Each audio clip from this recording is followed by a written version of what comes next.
the Department of Education, Division of Tangub City, in partnership with the local government unit of Tangub, presents Ang Tangkub, Transforming Advancement in the New Normal, guiding K-12 learners under broadcast media and instructional program crafted in response to the need of making education possible and accessible to students at the comfort of their homes.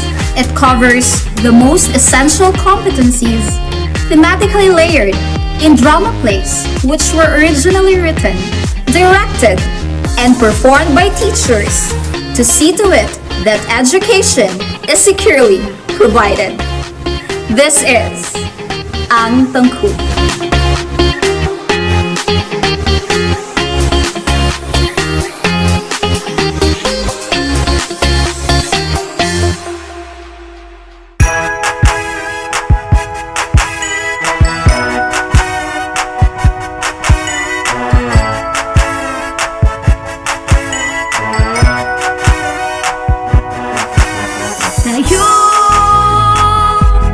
Tayo na, buksan ang mga radyo, lina at matuto sa mga aral sa mundo. Tayo na,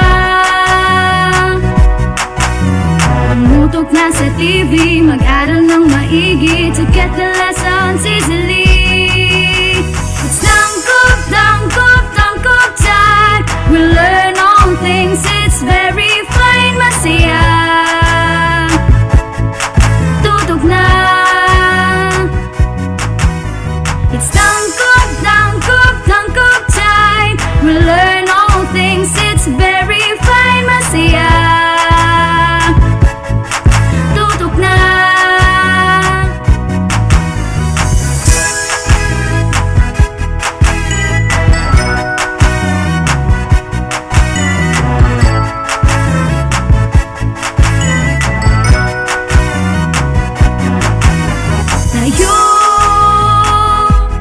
Tayo na. Let's come and learn together, supporting one another. We love, we care, we share. It's tangkub, tangkub, tangkub time. We learn all things, it's very fine, masaya. Tutok na. It's tangkub, tangkub, tangkub time. We learn all things, it's very fine, masaya. Tutok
yan sa TV, mag-aral ng maigi to get the lessons easily.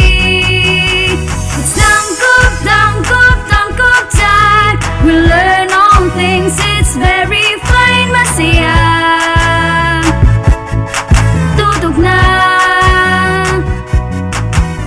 It's tangkop, tangkop, tangkop time. We learn all things, it's very fine, masaya. Tutok na.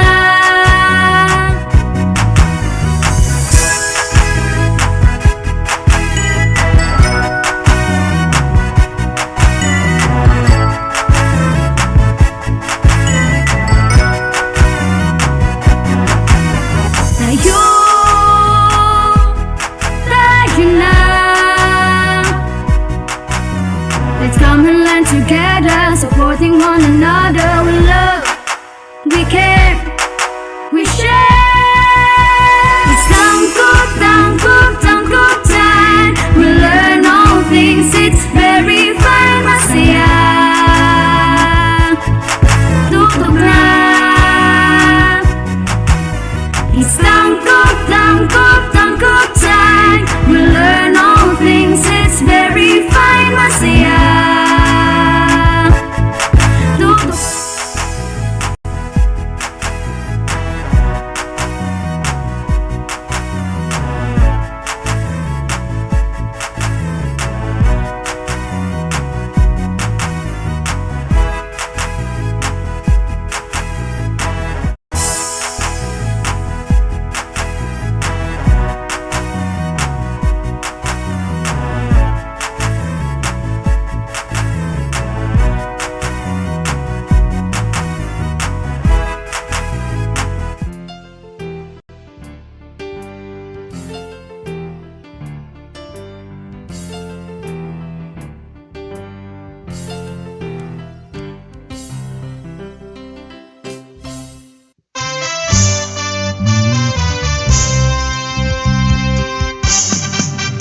Dali na mag-science na kita, mag-observe.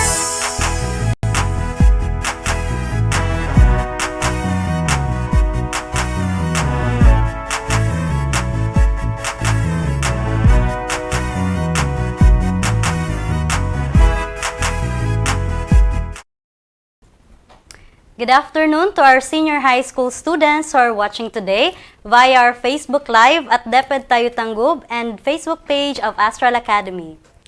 I am Ma'am Mary Chris Malalis from Bintana Integrated School. And I am Ma'am Lady May Lumayot from Alora Integrated School, and we are your teacher facilitators for today. So good afternoon, Ma'am Mary Chris. Good afternoon, Ma'am May. Alright, so it's a new day and a new topic to be learned with our learners today.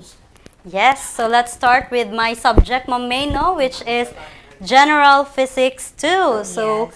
STEM students, stay tuned for we will be discussing learning competencies such as use Gauss's law to infer electric field due to uniformly distribute charges on long wires, spheres, and large plates. Second, solve problem involving electric charges, dipoles, forces, fields, and flux in contexts such as, but not limited to, systems of point charges, electrical breakdown of air, charge pendulums, electrostatic inkjet printers. And third, relate electric potential with work, potential energy, and electric field. And lastly, determine the electric potential with work, potential energy, and electric field. So, to sum up, the important concepts that you need to learn for this learning competency are Gauss's law, electric field, and electric potential energy.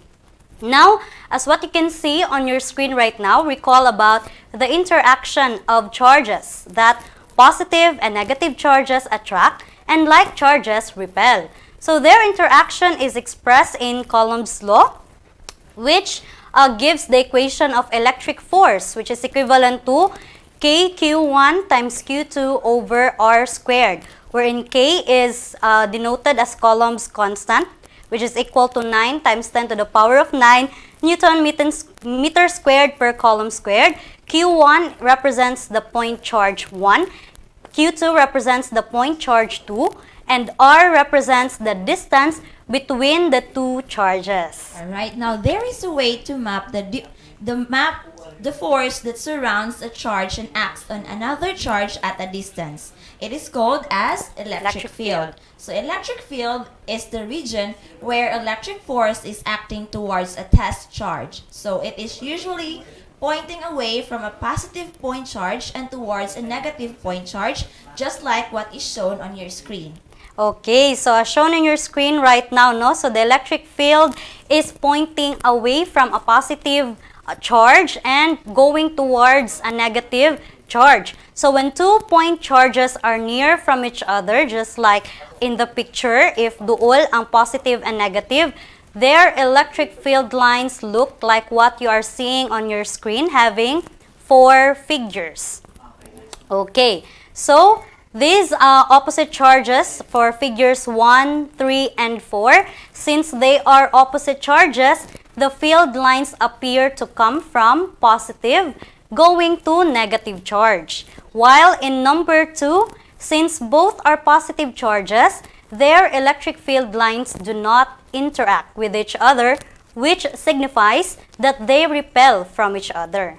Yeah, so the concept of electric field is simplified in Gauss's law. In words, Gauss's law states that the net outward normal electric flux through any closed surface is proportional to the total electric charge enclosed within that closed surface. Okay, so from the statement, you can encounter terms such as electric flux. So when we say electric flux, it refers to the rate or the number of electric fields passing through a surface. So let us understand Gauss's law using this analogy as what you can see on your screen right now.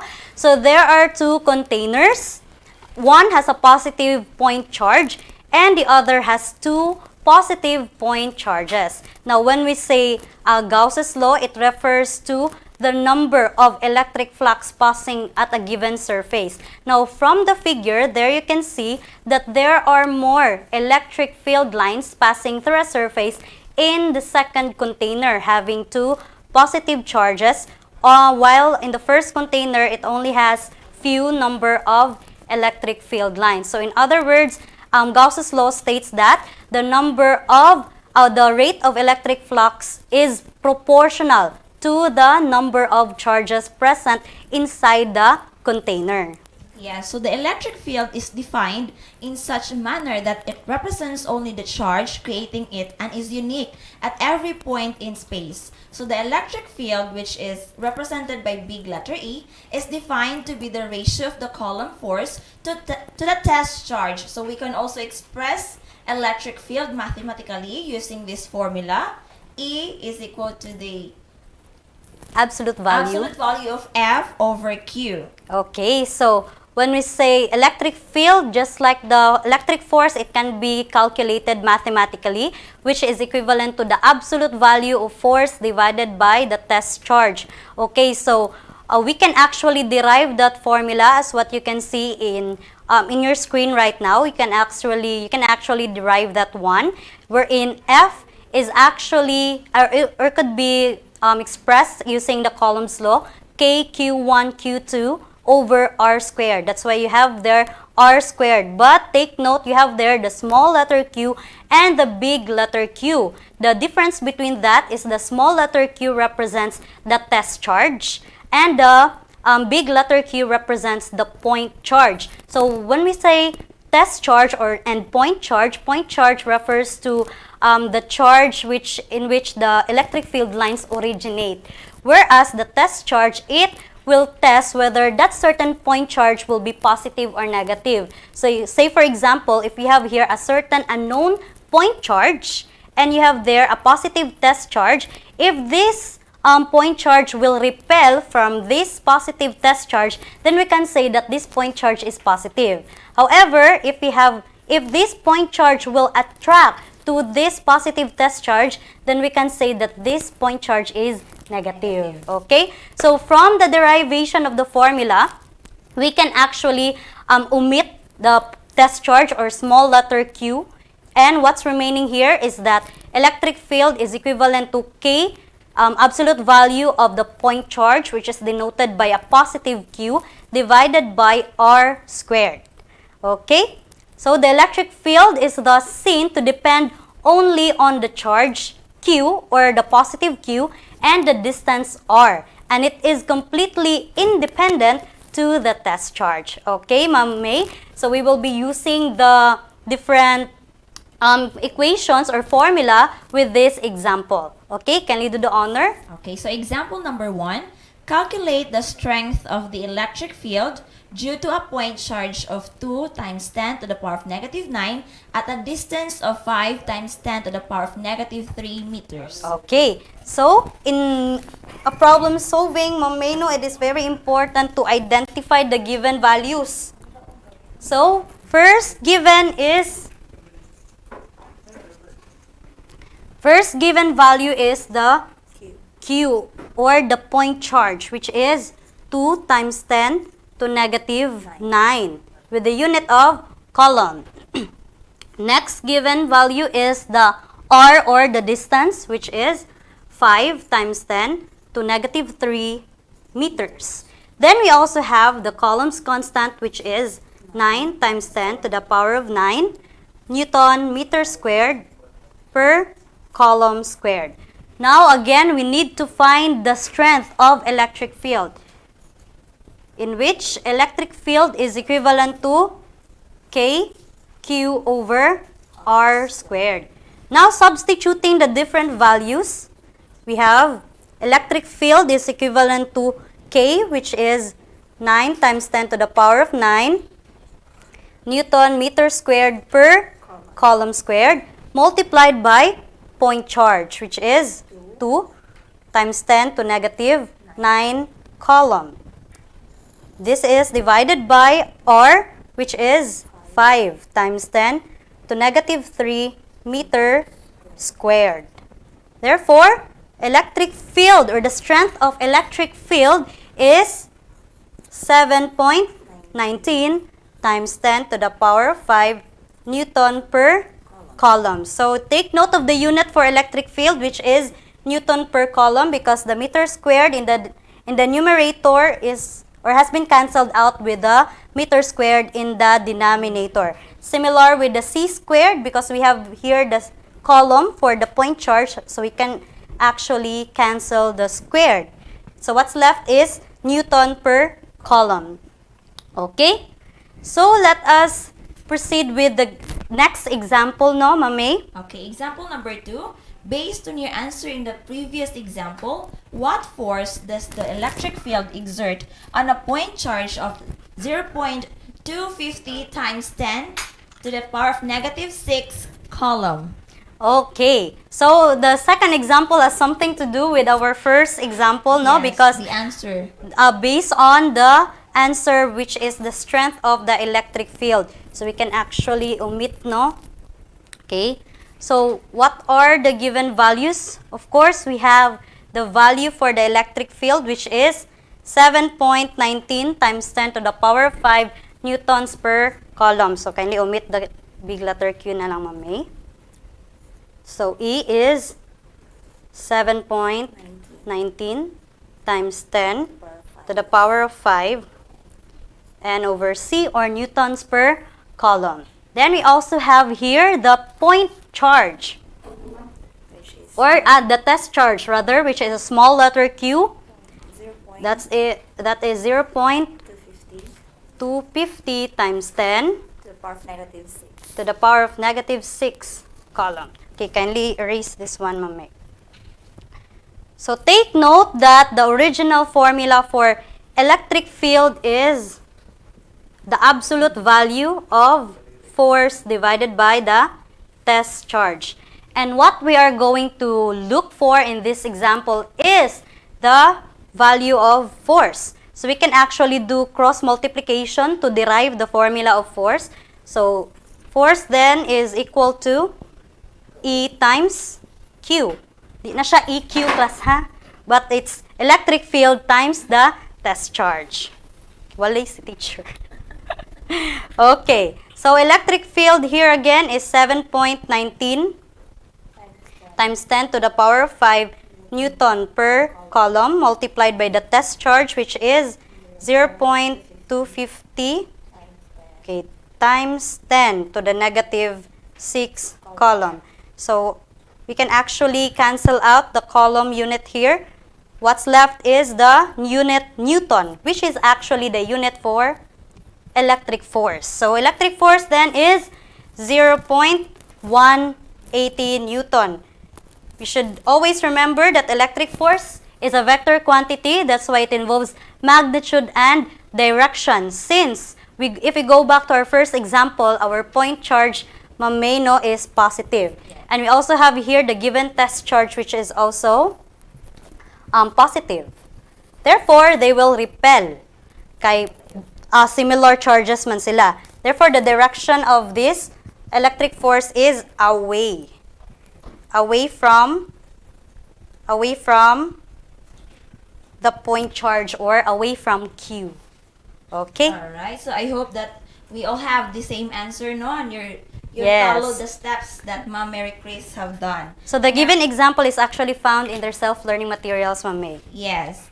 Now let's proceed to electric potential energy. So electric potential energy is the energy that is needed to move a charge against an electric field. So you need more energy to move a charge farther in the electric field, but also more energy to move it through a stronger electric field. Okay, so imagine that you have a huge negatively charged plate. Like for example, this is a negative charge plate with a little positively charged particle stuck to it through the electric force. Okay, of course, negative man siya, then ay positive, of course, they will really attract. Now, there's an electric field around the plate that's pulling all the positively charged objects. So, gina-attract niya ang tanang positively charged object while pushing the negatively charged objects away. So, you take the positive particle and start to pull it off the plate against the pull of the electric field. Kaya pabira man unta ni siya. So, imong bira ang positive para magbulag sila ni negative. So, mura kag na third party.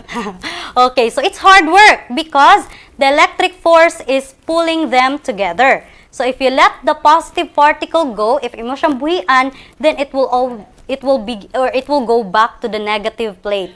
So, the energy that you use to move the particle away from the plate is stored in the particle as electric potential energy. So, it is the potential that the particle has to move when it's let go. So, on the other hand, electric potential or voltage is the difference in potential energy per unit charge between two locations in an electric field. So, actually, Ma'am May, I will be showing you an illustration of how did the scientists derive the battery or diba? The battery is nasa voltage, diba? Yes. So it has something to do with the concept of electric potential energy. So scientists consider two parallel plates. So two parallel plates. One plate is positively charged and the other plate is negatively charged. So by convention, electric field, kung charge, nagin na electric field. So electric field lines move away from positive, then going towards negative charged particles.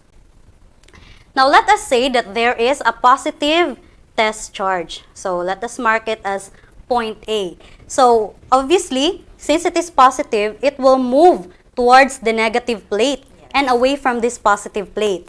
However, if we apply work towards this positive test charge and push it towards this positive plate, in other words, atong gipugnan siya nga mo adto ni negative.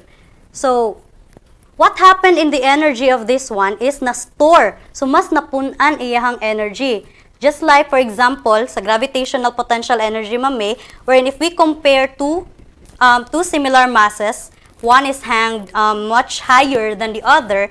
If we throw them or if we release these two objects, katong object nga nasa ibabaw, mao gyud toy mas kusog og impact when it reaches the surface. So same is true with this positive test charge. If we release this positive test charge at point B, then it will have a higher energy going towards the negative.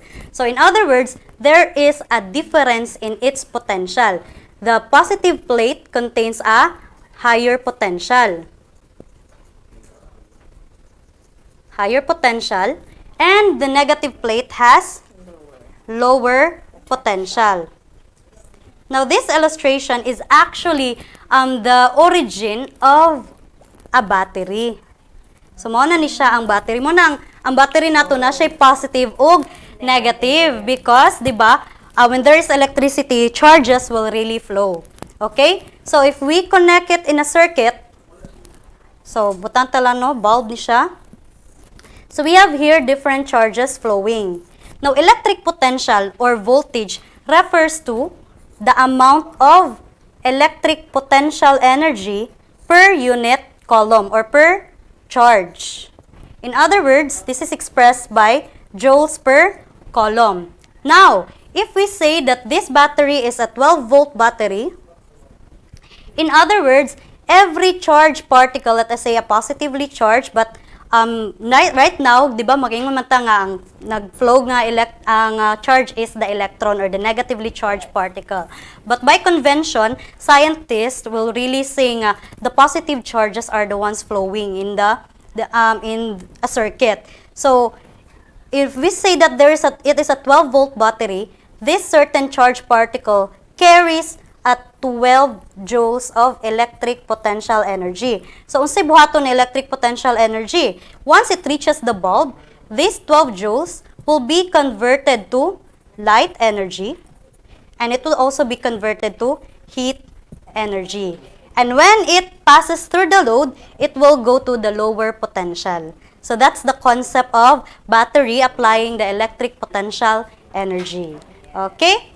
So, I hope that everything is clear with you right now, grade 12 students. Now, for your activity, you're going to solve the following problem sets and show your solution in the space provided. Okay, so more discussion when we return. This is Astral Academy Cyber School.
TV, mag-aral ng maigi to get the lessons easily. It's tangkop time. We learn all things, it's very fine, masaya. Tutok na. It's tangkop time. We learn all things, it's very fine, masaya.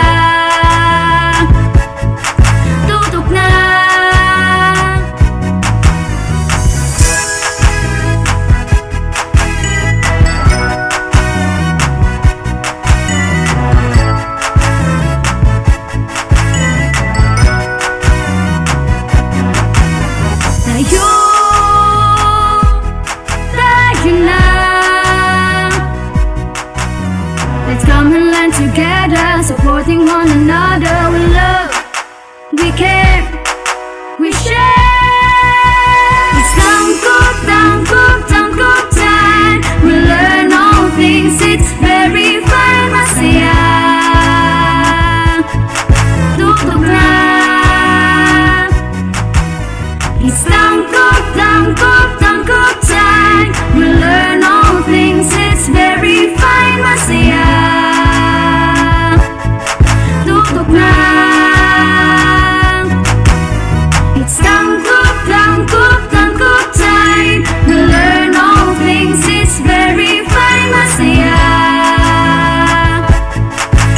tutok na. It's tangkop time. We learn all things, it's very fine. Masaya, tutok na. It's tangkop time. We learn all things, it's very fine. Masaya, tutok na. Tangkop time.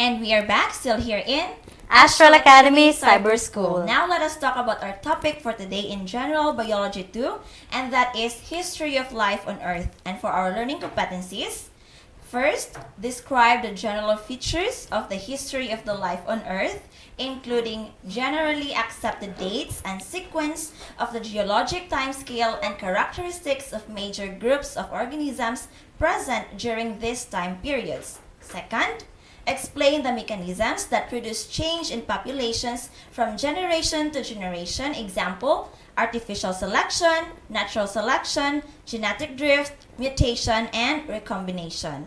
Now, various scientists have studied different fossil remains to uncover clues that would support the evolutionary theory of life on Earth. Various geologic, environmental, and genetic changes have produced modifications to the modern organisms that we know of today. Now in this lesson, we will be taking a trip back in time and discover the different era in the history of life on Earth. Now, the age of Earth is said to be 4.5 billion years old. Now, way back before, the Earth during that time was very violent, disorder, and chaotic. So we cannot expect that the world we have right now is the same during the earliest age of our planet. So because of the situation is violent and disorder, we cannot expect outright that life would exist. However, because of the accretional energy, so when we say accretional energy, it is the stored energy in the internal structure or parts of our planet from the bombarding particles, it flows from the internal structure of our planet to the surface, and it gives the reason to our planet to be geologically active. So katong mga accretional energy from the inner part of our planet, ma'am, ning singaw siya, that makes our planet to be geologically active. Now, life did not emerge in the next few 100 million years after the Earth's formation. So we have the geologic timescale, or what we call the GTS. It's a system of chronological dating that classifies geological strata or stratigraphy in time. So it is used by geologists, paleontologists, and other earth scientists to describe the timing and relationships of events in geologic history. So this geologic timescale is divided into different periods in the Earth's history. Each period signifies important event in the history of our planet. This event could be mass extinction because of changes in the climate, changes in ocean current, or something that is global that affects the organisms living in that particular time.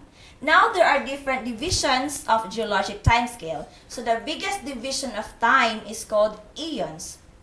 When we say eons, it represents the longest amount or subdivision of time. So eons are further divided into eras, and eras are divided into periods. So the eons are divided into two. We have the Precambrian and Phanerozoic eons. So as you can see on your screens right now, learners, there's a table with regards to the geologic time scale. So let's have the Precambrian eon. So in this eon, it is the point of time in which our planet started to form.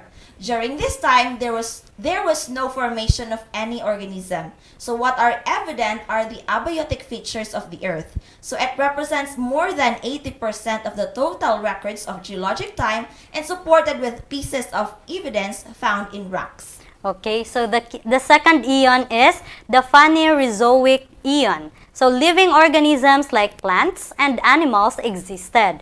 So it constitutes the time of multicellular life on Earth, and the evolutionary process happened. So the Phanerozoic Eon is divided into 3 eras. We have Paleozoic, Mesozoic, and Cenozoic era.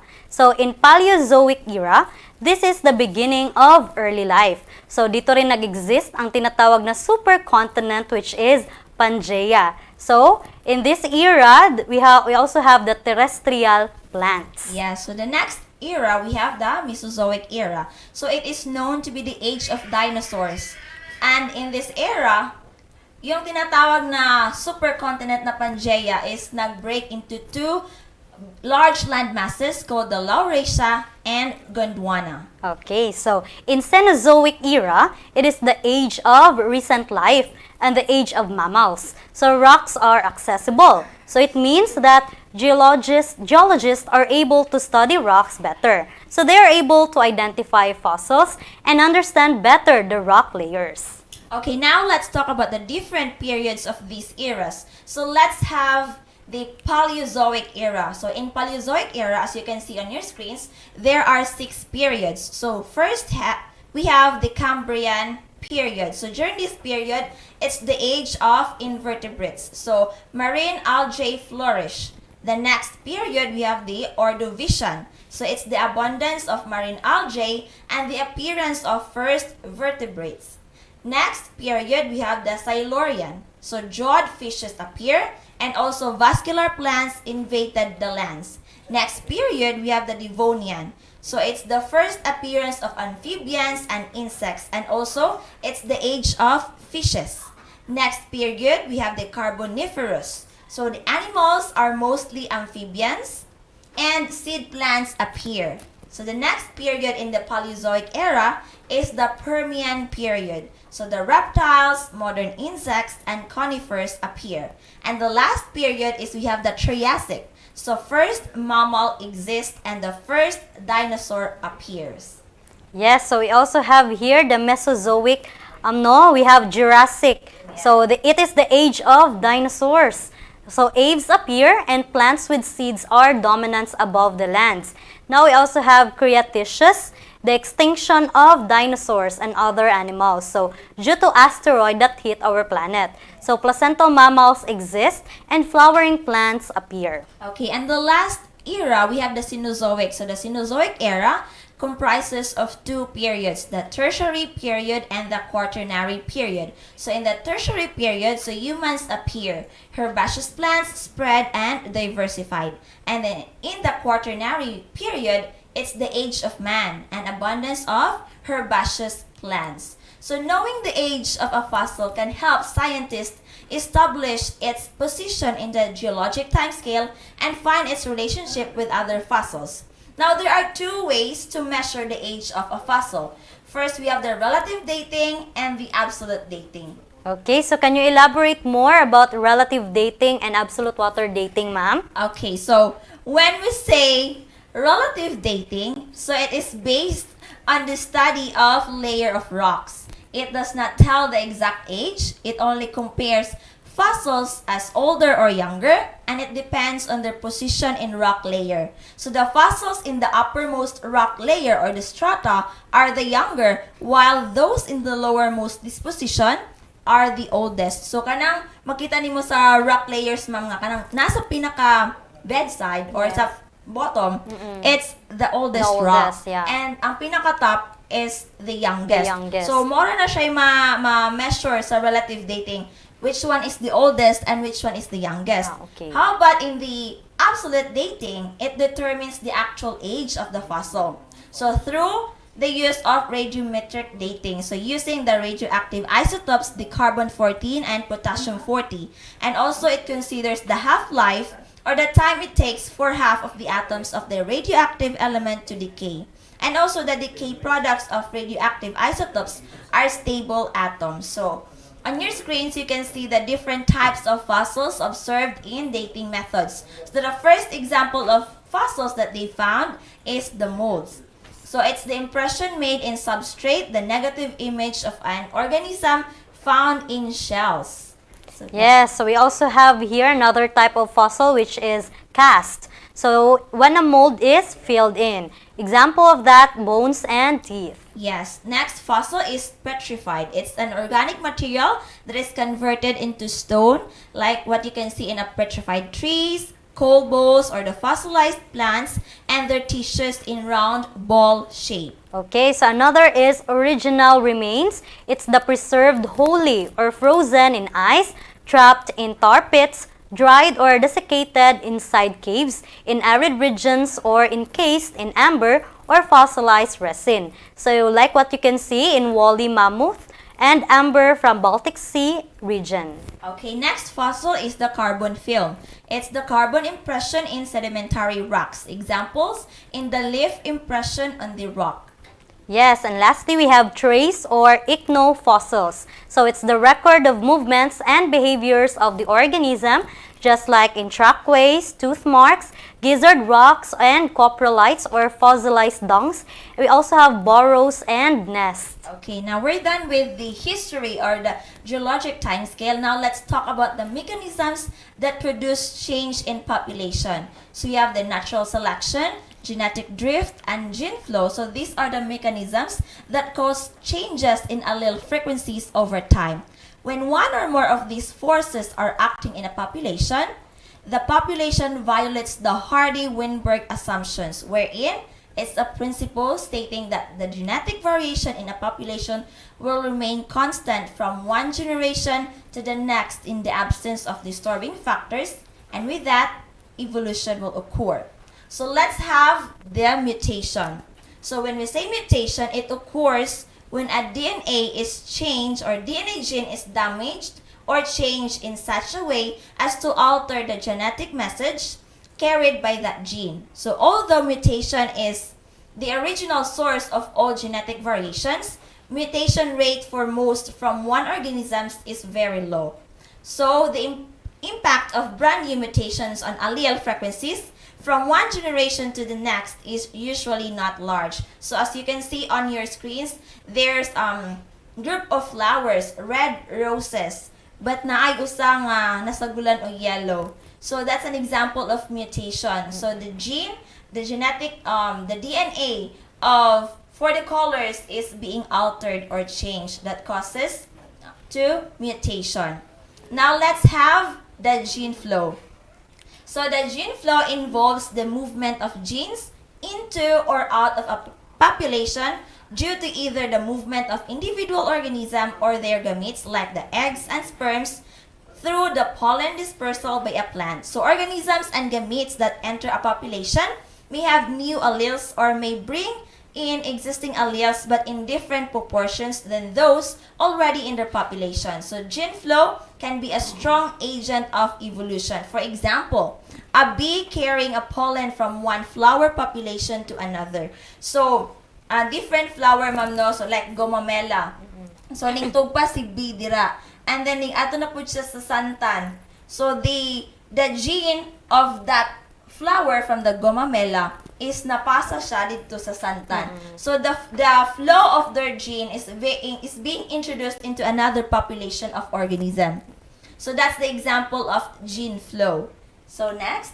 Yes, we also have non-infinite population size or genetic drift. So genetic drift involves changes in allele frequency due to change events, literally sampling error in selecting alleles for the next generation. So drift can occur in any population of non-infinite size, but it has a stronger effect on small populations. Okay, so when we say evolution by genetic drift, it occurs when the alleles that make it into the next generation in a population are a random sample of the alleles in a population in the current generation.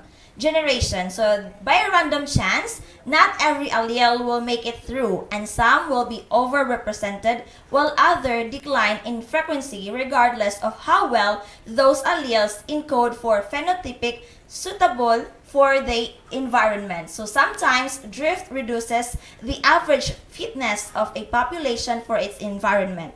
So populations are constantly under the influence of genetic drift. So the random drifting of allele frequencies always happens, but the effect is subtle in larger population. So as you can see on your screens nga, naa na siya rats, nga na ay brown colored rats, and then I think that's rabbit, and then na ay duha nga white colored rabbits. So in the next generation, only one rabbit would reproduce white color. And then on the next generation, katong white color is ma-eliminate na siya. Na. So nana siya Na-drift genetic drift. Yeah, so from 2 colored white rabbits, and then on the next generation, usa na lang, and then nag-dominate na dayon ang brown colored rabbits. So that's the example of genetic drift. Now finally, the most famous mechanism of evolution is the natural selection. When we say natural selection, it occurs when one allele or combination of alleles of different gene makes an organism more or less able to survive and reproduce in a given environment. So if an allele reduces fitness, its frequency will tend to drop from one generation to the next.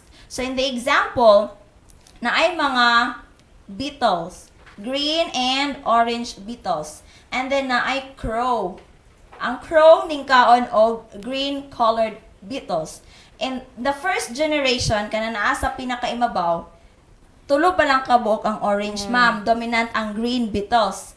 But ang kanon sa crow is green man. So on their next generation, nakuha na jud ang green beetles. So nagdominate na pod ang orange beetles. And on the next generation, dili na ka-survive ang green beetles kay siya man ang kanon sa crow. So the type of beetle that survive in that situation is the color orange beetles. So from that, dominant na ta si green, but siya man ang gikuan sa environment, which is ang crow, yang kanon. So at the end of the next generation, nag-dominate na din si orange-colored beetles. So I hope that you are all following with our discussion today, and hope you comprehend a lot with the different mechanisms that causes mutation. Now for your activity, so you can see there a table with diagram. So what you will do is you're going to determine which mechanism produces variation, and you're going to describe this mechanism. So nana siya upat ka pictures, no? So you're going to name it and explain what happened in this mechanism. So more explanations will be right back after a short break. This is Astral Academy Cyber School.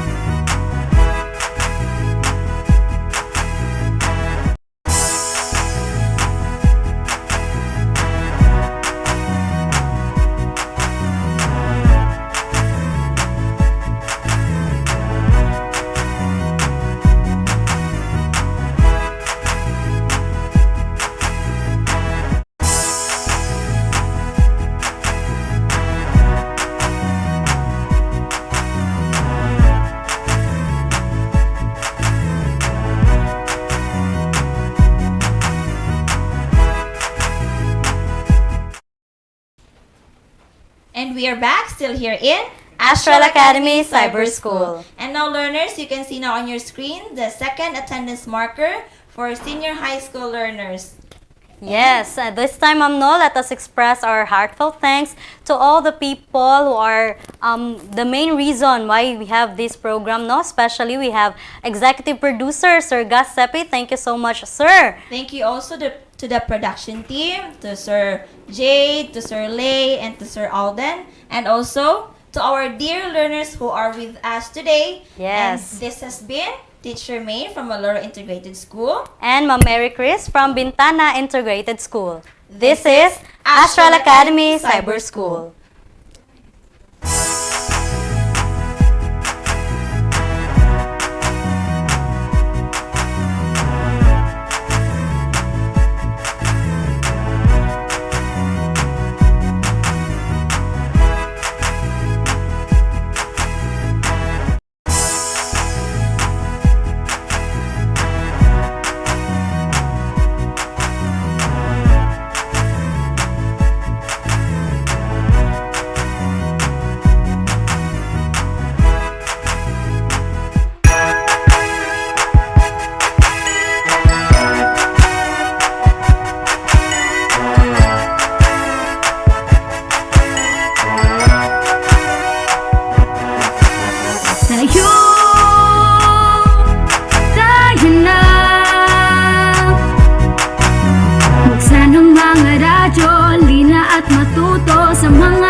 TV, mag-aral ng maigi to get the lessons easily. It's tangkop time. We learn all things, it's very fine, masaya. Tutok na. It's tangkop time. We learn all things, it's very fine, masaya. Tutok na.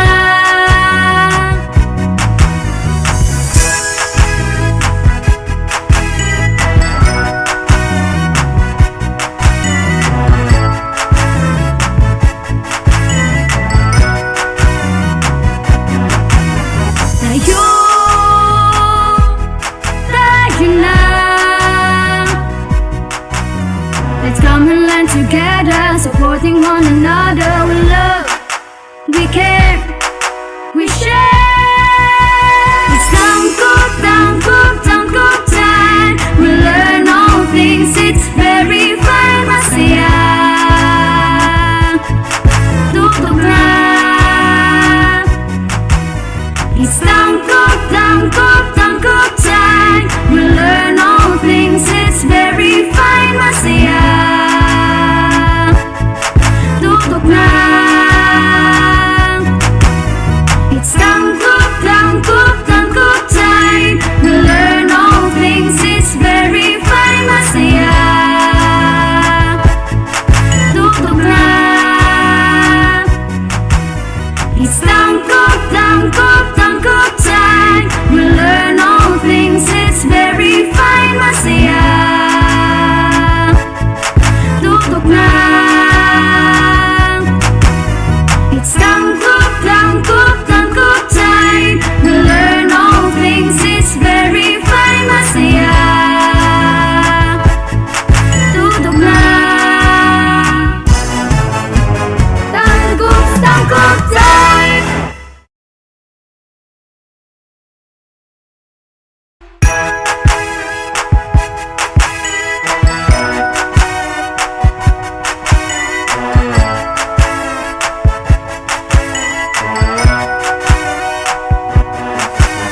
Tayo.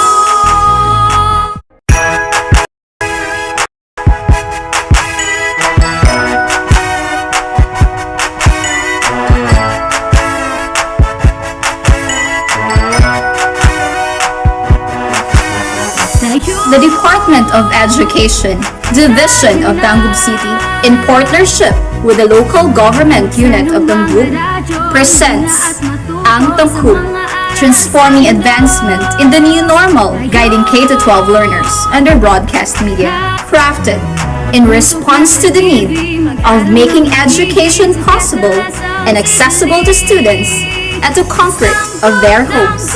It covers the most essential competencies thematically layered in drama plays, which were originally written, directed, and performed by teachers to see to it that education is securely provided. This is Ang Tangkub. It's tangkop time. We learn all things, it's very fine, masaya. Tutok na.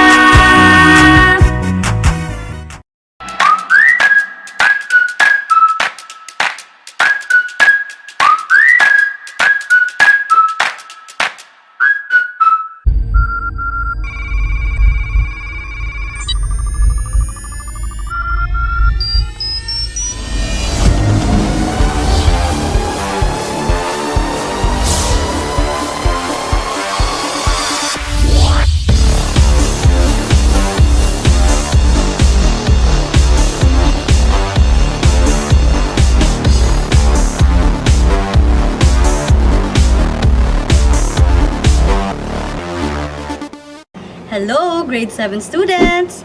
Welcome to the second episode for quarter 3 of Ang Tangkub, TV-based instruction. Today, we will describe the motion of an object in terms of speed and velocity. Oftentimes, we use words to describe motion as very fast, fast, very slow, or slow. More often, We do not describe the motion of objects using numbers. We do not know how fast is that fast or how slow is that slow. For us to quantify the motion of objects, we will discuss about speed and velocity. In our day-to-day living, we always encounter the word speed and velocity. They may be used interchangeably, however, they are different in scientific perspective. But before we proceed, let us first hear this story. Just yesterday, John and Mary were given assignments to record the measured distance and time spent in walking from their home to school. John's home is 400 meters, while Mary is 200 meters away from school. It took 400 seconds for John, while Mary needed 200 seconds to reach school. Now, what was the task of Mary and John? That's right. Their task is to measure the distance from their home to school, as well as the time spent in walking. When these two variables are involved, it gives us the idea of solving their speed. The idea of knowing who is faster than the other is actually determining and calculating the speed. Speed is the rate of distance covered at a given time. It is calculated by dividing the distance by time. The basic unit to indicate distance is meter or m, and second or s for time. Kilometer or km and mile or mi are some other units for distance, and for time are minute and hour. Mathematically, speed is equal to distance over time. In symbols, V is equal to d over t. We can express speed in terms of miles per hour, kilometers per hour, or meters per second. Now let's calculate the speed of Mary and John to see which between them is faster. Solving for John's speed, first is to identify the given quantities. The given quantities are distance, which is equal to 400 meters, and time, which is equal to 400 seconds. The second step is know what is being asked. The known variable is the speed. Next step is to choose applicable equation. The formula for speed is equal to distance divided by time. 400 meters divided by 400 seconds is equal to 1 meter per second. Solving for Mary's speed, we have the given quantities, which are distance, which is equal to 200 meters, and time, which is equal to 200 seconds. Still, the unknown variable is the speed. The applicable equation is speed equals distance over time. By substituting the given quantities, we have 200 meters divided by 200 seconds. The value for Mary's speed is 1 meter per second. Make sure you have the correct unit. Therefore, John is as fast as Mary, since both of them have the same speed of 1 meter per second. When a direction is associated with speed, it refers to the quantity known as velocity. Thus, velocity is a speed in a given direction. Since velocity has direction, it uses displacement instead of distance. Recall our previous discussion about distance and displacement. As shown in the first figure, the total distance is the sum of all the lengths traveled. So, it is 3 kilometers. On the other hand, the displacement is the total distance from the initial to the final position. So, it is 2 kilometers. Using the information in the figure, suppose you take 0.5 hour to travel from home to school. What is your average speed and average velocity? Solving for average speed, we have the following steps. Step 1. Identify the given quantities. Step 2. Know what's being asked. Step 3. Choose applicable equation. Step 4. Substitute the given quantities. And step 5. Make sure you have the correct unit. In solving for the average speed, from the given example, we have distance is equal to 3 kilometers. Time is equal to 0.5 hour. You need to find the speed. Formula for speed is equal to distance over time. Substitute the given quantities. Distance is equal to 3 kilometers over time, which is equal to 0.5 hour.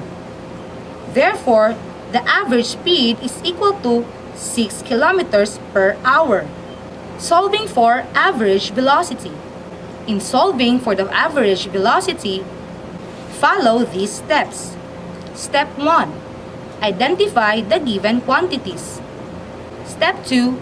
Know what is being asked. Step 3. Choose applicable equation. Step 4. Substitute the given quantities. And step 5. Make sure you have the correct unit. Solving for average velocity. From the given example, we have displacement is equal to 2 kilometers. Time is equal to 0.5 hour. We need to find velocity. Formula in finding the velocity is equal to displacement over time. Substitute the given quantities. Displacement is equal to 2 kilometers east over time, which is equal to 0.5 hour. Therefore, velocity or average velocity is equal to 4 kilometers per hour east. You can also determine the speed of motorcycle or car using the speedometer. A vehicle has a speedometer that tells you the speed at that instant or at that moment in time. You might observe that the speedometer may read different values of speed in the entire trip. Thus, there is a need to understand the difference between average speed and instantaneous speed. Average speed is the total distance traveled divided by the total time in traveling that distance, while instantaneous speed is the speed at an instant in time. The speedometer reads the instantaneous speed of the vehicle. Similarly, when you ride a vehicle, it is not only the speed that changes, but also its direction.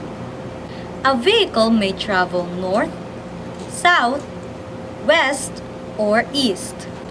Thus, we define average and instantaneous velocity as follows. Average velocity is the total displacement or the final position minus initial position traveled divided by the total time in traveling that displacement. Instantaneous velocity is the velocity of an object at an instant. It refers to how fast an object is moving at a given instant and in that direction. Hope you learned something new today, kiddos. This time, kindly get your activity sheet number 2 in Science 7. Directions. Answer the given problems showing your complete solutions. Use your time wisely, learners. Good luck and God bless. Grade 8 learners, stay tuned for Science 8 is coming next. This has been Miss Mary Chris Malalis And Miss Bernalyn Carpio, your science teachers. Always remember to keep reading, Keep watching and keep learning at home. Bye!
Inihahandog ng Dibisyon ng Tangub City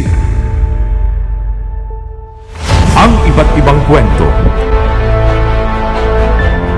aral, at kaalaman habang kayo ay nasa inyong mga tahanan. TV-based instruction.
Hello and good day, Grade 8 learners!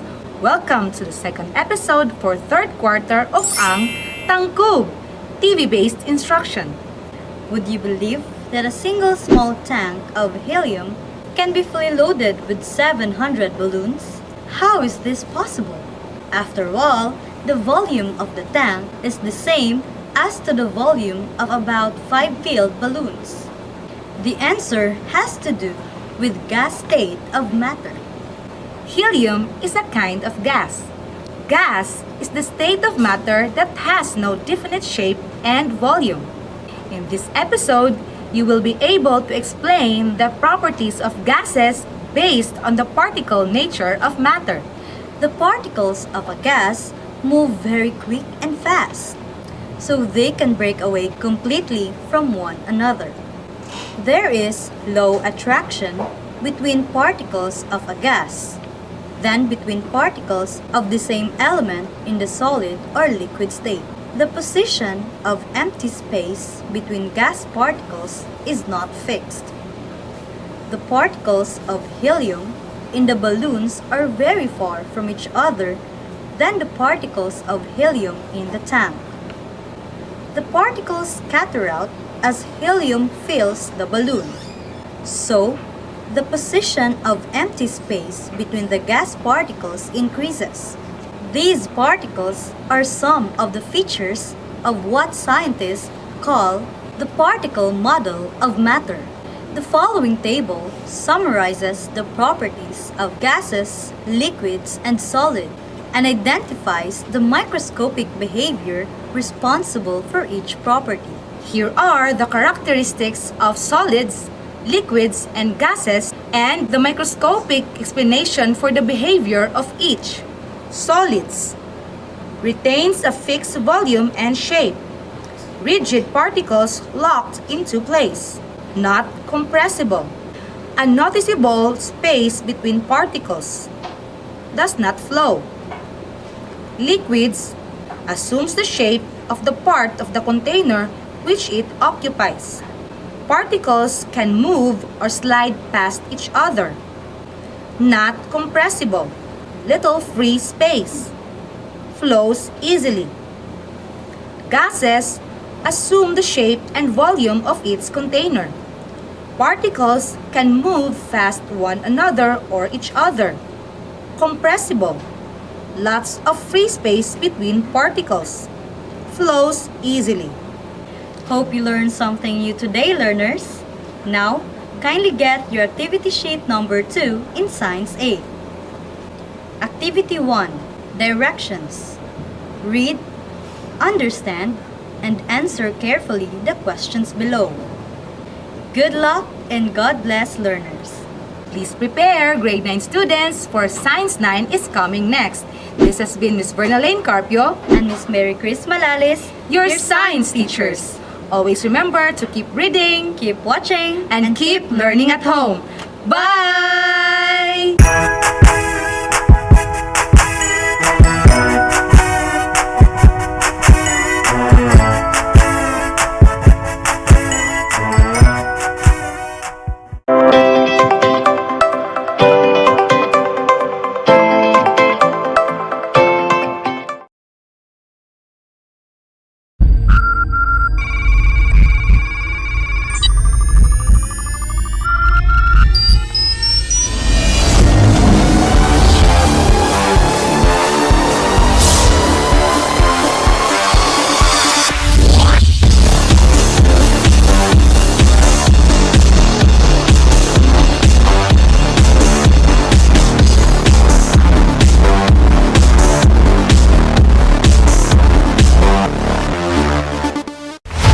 Inihahandog ng Dibisyon ng Tangub City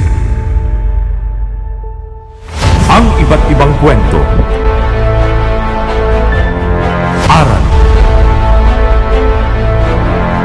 at kaalaman habang kayo ay nasa inyong mga tahanan. TV-based instruction.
Hello, grade 9 learners!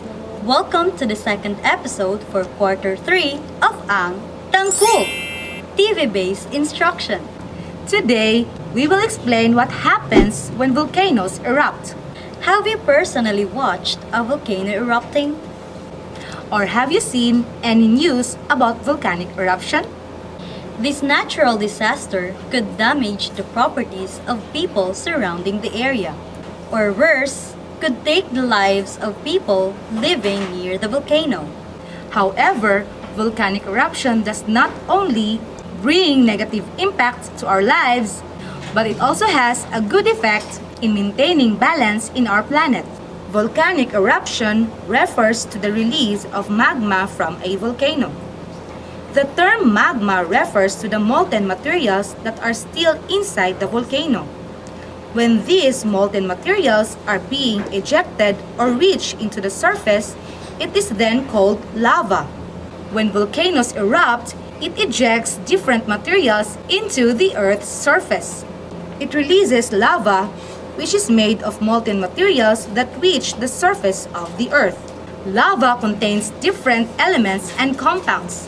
One of the compounds it contains is silica, or chemically known as silicon dioxide, which greatly influences that lava's viscosity. Lava also contains useful elements like potassium and phosphorus, which has a positive effect in farming because it promotes soil fertility. In any type of volcanic eruption, may it be violent or not, volcanoes release smoke. The smoke is a mix of different gases like water vapor, carbon dioxide, sulfur dioxide, and hydrogen sulfide. These gases that are ejected during volcanic eruptions have influences on climate. Sulfur dioxide can cause global cooling, and carbon dioxide can cause an increase in the atmospheric temperature, contributing to global warming. Aside from smoke, volcanoes also release volcanic ash, referred to as tephra, which are made of tiny fragments of rock and minerals. In some huge volcanic eruptions, volcanic ashfall may cause the decrease in the Earth's average temperature for a few years. Unlike earthquakes, volcanoes can also have a positive impact on an area. These positive impacts can help to explain why people choose to live near volcanoes. Let us first talk about the advantages of volcanic eruption. Soil fertility. It supplies nutrient to the soil. Volcanic ash usually holds minerals that are useful to the plants. The fertility of soil is due to the released potassium and phosphorus. Atmospheric cooling. As volcano erupts, it releases ash and sulfur gas into the stratosphere. The presence of these materials in the atmosphere result to cooling off the atmosphere, which is desirable for the people. Land formation. When volcano erupts, it releases lava from the Earth's surface. And when these materials cools off and solidify, it forms different spectacular landforms. Tourism. The spectacular scenery created by volcanic eruptions attracts tourists. This brings income to an area. Lastly, raw material. Volcanic material can be made into blocks for construction purposes. People became creative also by making pots out of the ashfall from the volcanic eruption. On the other hand, there are also disadvantages of volcanic eruption. It could result to different kinds of pollution such as land, water, and air pollution. Some effects of volcanic eruption include death. Many lives can be lost as a result of a volcanic eruption. Another is destruction. Lava flows at different areas near the volcano, and extremely damaged properties, destroy crops and plantation, and natural landscape are destroyed forever. The effects of water pollution include tsunami. During a volcanic eruption, earthquake happens, and this might trigger a tsunami, especially the fault line near the ocean floor. Another effect is water contamination. Respiratory problem is an effect of air pollution. Ash and smoke that can lead to irritation of respiratory tract. Another effect is global warming. During volcanic eruption, mixture of greenhouse gases expelled into the air. These gases influence to heating of the Earth's surface, which result to global warming. That's it for today, grade 9 learners. Now, kindly get your activity sheet number 2 in Science 9. Activity 1, Directions. The following statements below are the effects of volcanic eruption. Now, I want you to identify the following statements if it is a positive or a negative effect of volcanic eruption.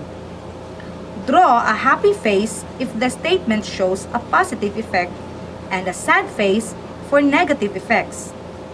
Activity 2, Directions.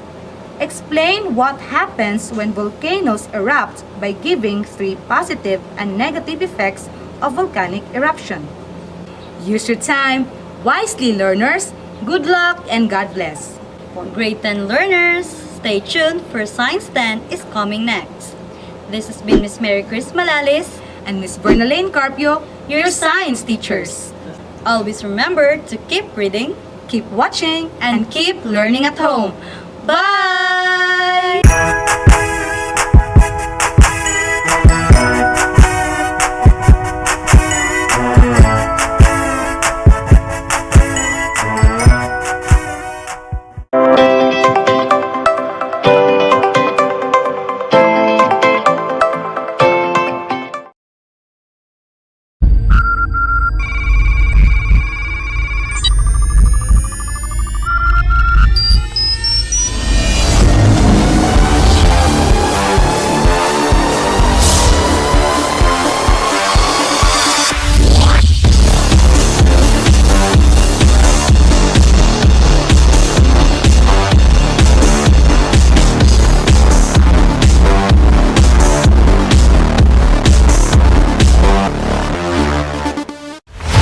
Inihahandog ng Dibisyon ng Tangub City ang iba't ibang kwento, aral, at kaalaman habang kayo ay nasa inyong mga tahanan. TV-based instruction.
Hey there, grade 10 learners!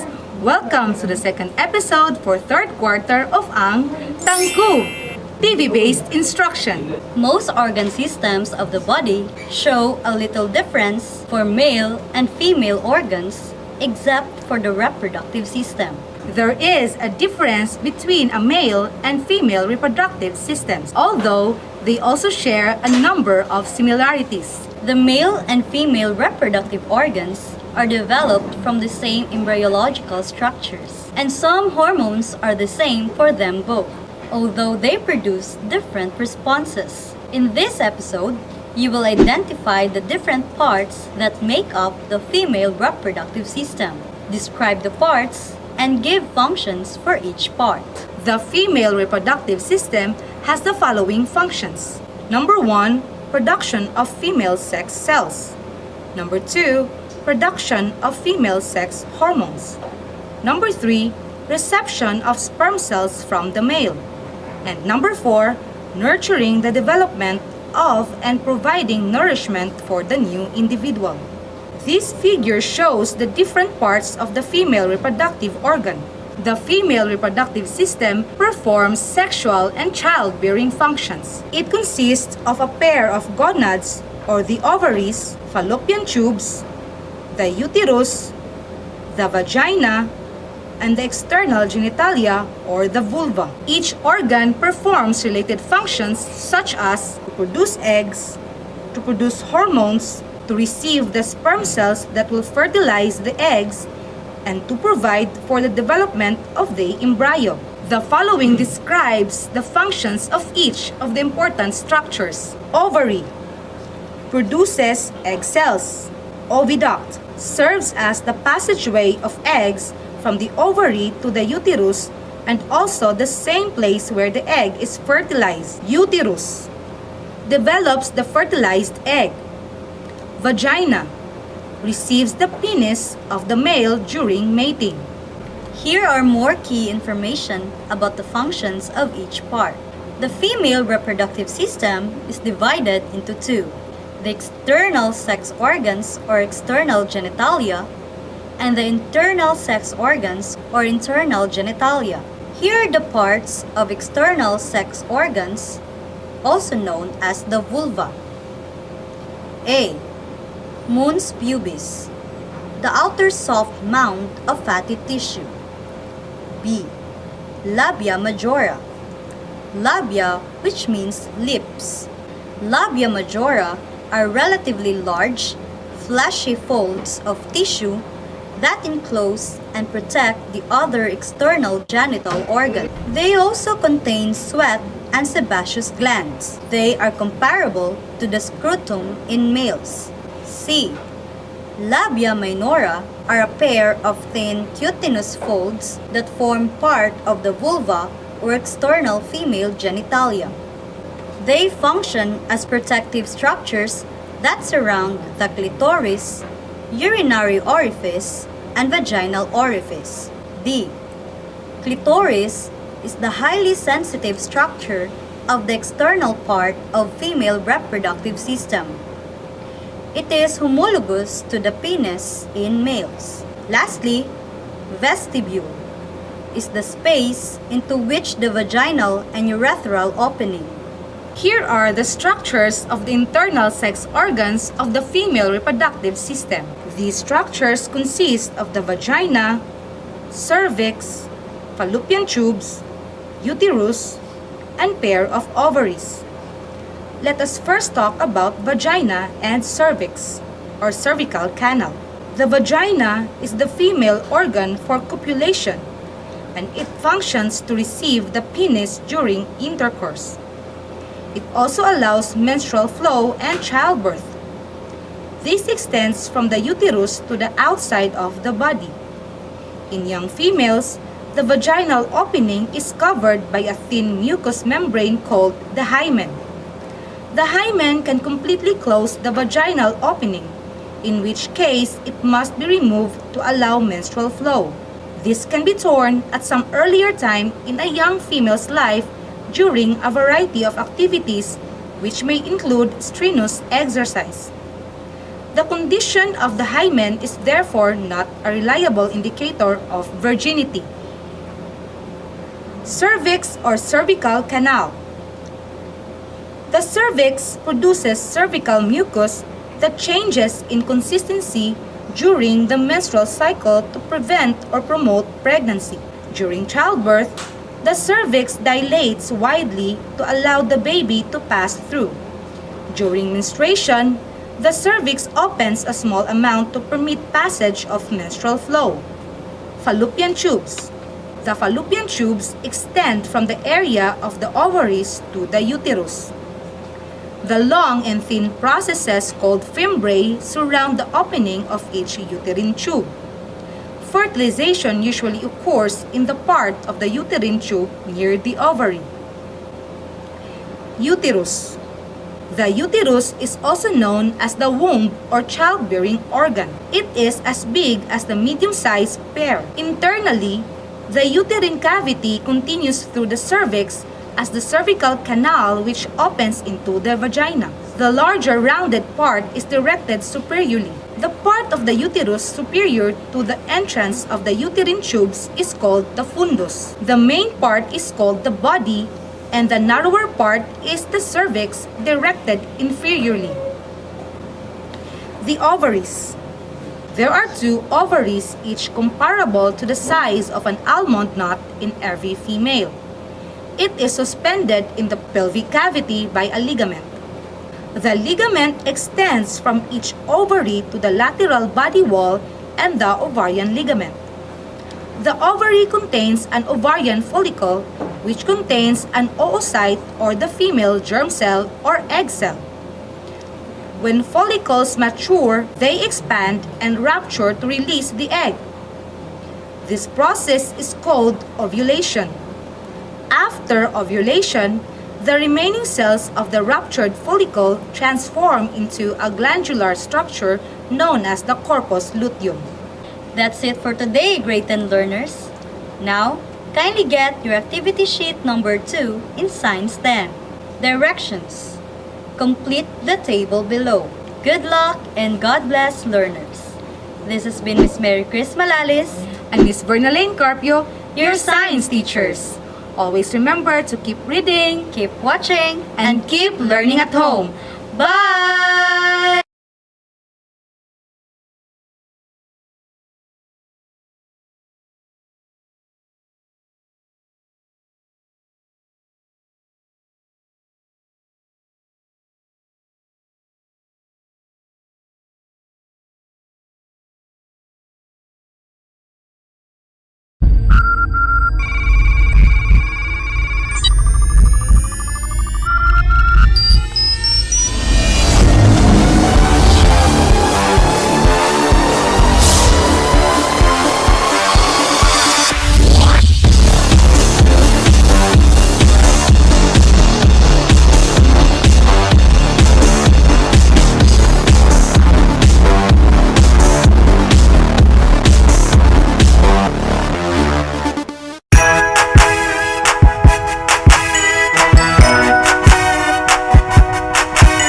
We hope that you have learned the most essential lessons you need to master. See you on our next episodes. This has been We share. Ang Tangkub. It's tangkop time. We learn all things. It's very fun. Masaya. Tungkol na. Kung gusto mong maglingaw-lingaw, mga tawag magloling hayaw, mag-joyride na. Uba na ang imong barkada, silingan ug pamilya, mag-joyride na. Sinatiun tang palibot, mga lugar sulod sa tanggob, mag-ubanta. Tam silang gato makilaw, sa sanabog sa pulaw, laagon ta. Labi na yun sa huyuhoy, ug nang dapit daghan og kahoy, talanan. Maglibot tango, maglibot tango kita.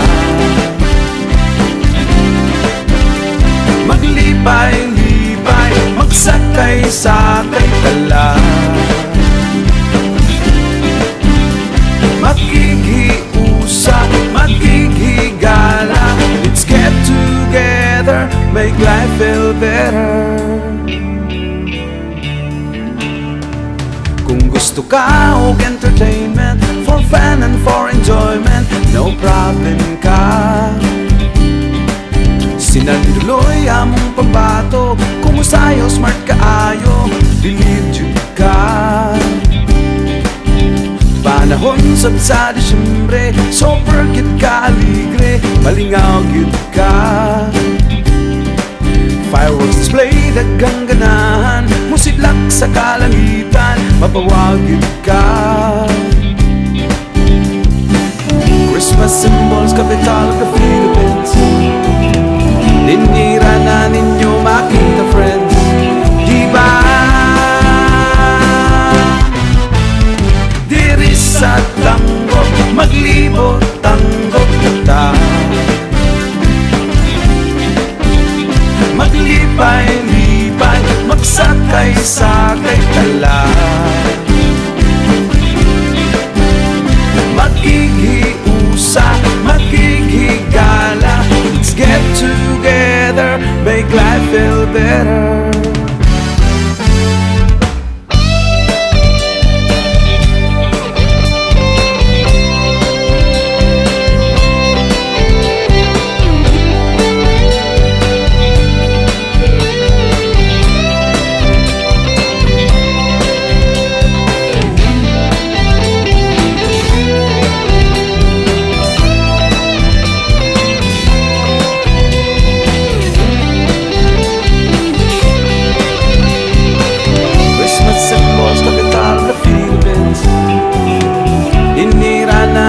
Makita, friends, diba? Hapit sa tango, maglibot tango ta, maglipay-lipay, magsakay-sakay tala, maglibot tango ta, maglibot tango ta,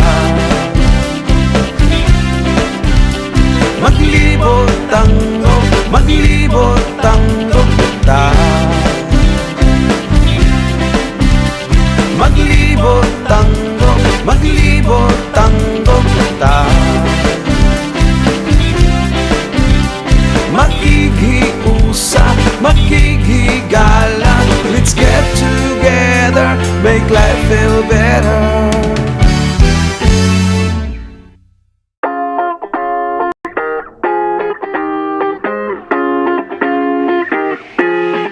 The Department of Education, Division of Tangub City, in partnership with the local government unit of Tangub, presents Ang Tangkub, Transforming Advancement in the New Normal, guiding K-12 learners under broadcast media and instructional program crafted in response to the need of making education possible and accessible to students at the comfort of their homes.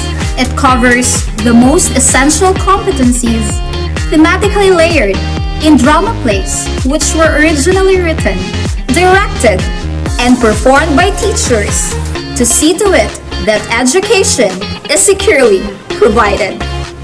This is Ang Tangkub.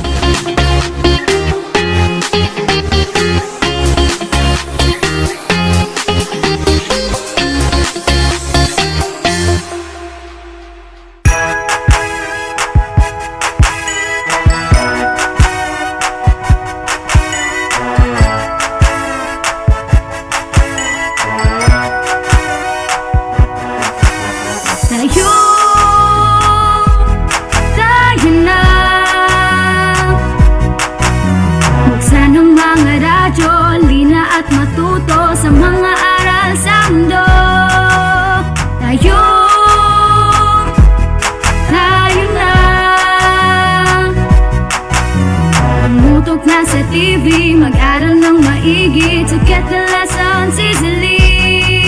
It's tangkub, tangkub, tangkub time. We learn all things, it's very fine, masaya. Tutok na. It's tangkub, tangkub, tangkub time. We learn all things, it's very fine, masaya. Tutok na.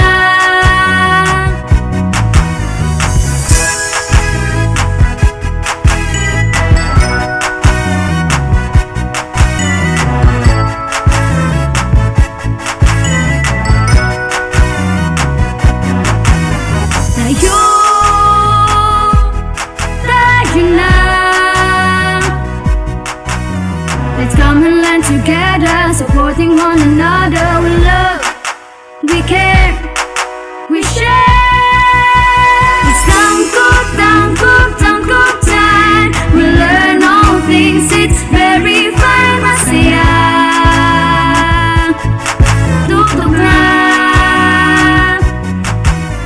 It's tangkop time. We learn all things, it's very fine, masaya. Tutok na. It's tangkop time. We learn all things, it's very fine, masaya. Tutok na.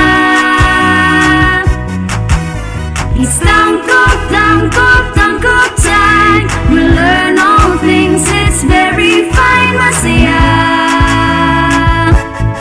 Tutok na. It's tangkop time. We learn all things, it's very fine, masaya.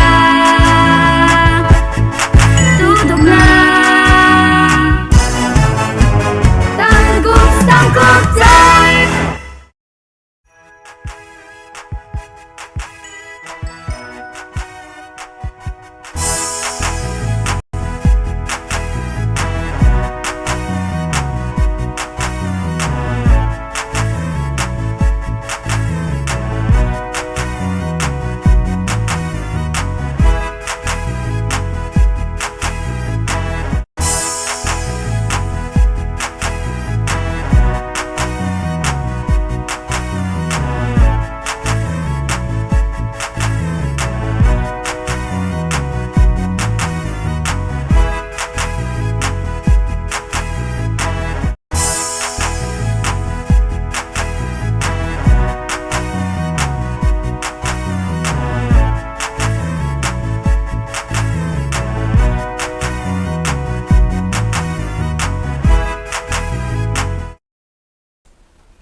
Good afternoon to our junior high school learners who are watching via our Facebook Live at DepEd Tayo Tangub and Astral Academy.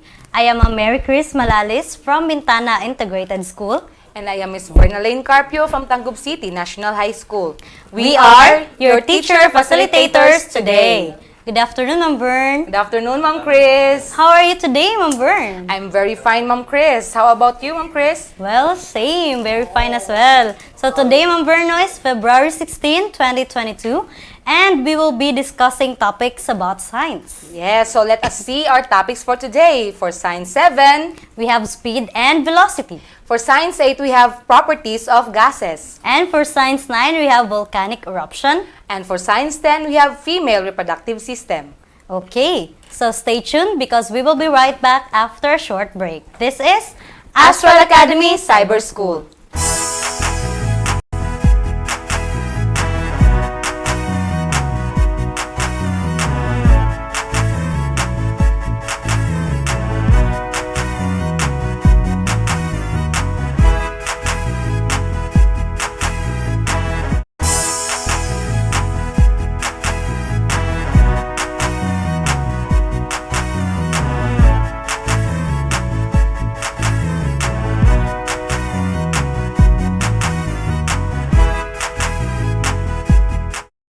And we're back, still here in Astral Academy Cyber School.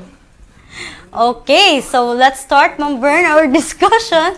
For Science 7, we have the learning competency. Describe the motion of an object in terms of speed or velocity. Yes, so oftentimes we use words to describe motion as very fast, fast, slow, or very slow. So more often, we do not describe the motion of objects using numbers. So we do not know how fast is fast or how slow is that slow. So for us to quantify the motion of the objects, we will discuss about speed and velocity. Yes, so let us first start with speed. So the idea of knowing who is faster than the other is actually determining and calculating the speed. So speed is the rate of distance covered at a given time. It is calculated by dividing the distance by time. The basic unit used to indicate distance is meter or m, and second for time. So second or s for time, kilometer, km, and mile or mi. So are some other units for distance.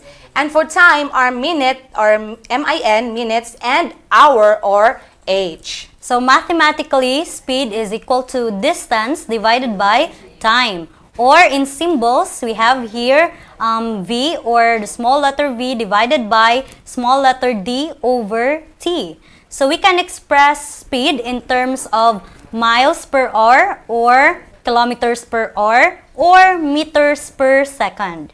So for example, just like shown on your screen, just yesterday, John and Mary were given assignments to record the measured distance and time spent in walking from their home to school.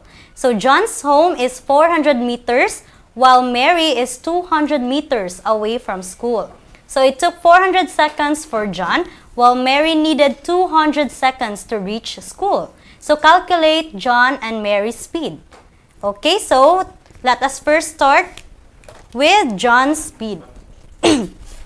So first is identify the given quantities. We have there given d or distance is equal to 400 meters. T or time is equal to 400 seconds.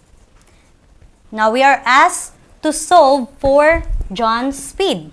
And using the formula, we have distance divided by time. So again, substituting the different values, distance is 400 meters divided by time, which is 400 seconds. 400 seconds. Therefore, John's speed is 1 meter per second. Now let us compare it to Mary's speed. So distance of Mary's home to school is 200 meters. Dili nato ibutang mong verno for Mary. So for Mary, distance is 200 meters and time is 200 seconds. So by dividing distance by time, which is the formula of speed, we have 200 meters divided by 200 seconds is equal to 1 meter per second. Therefore, John is as fast as Mary since both of them have a speed of 1 meter per second. So, saan ra kayo no ang pag-calculate for John's speed? Okay. So now, Ma'am Vern, when a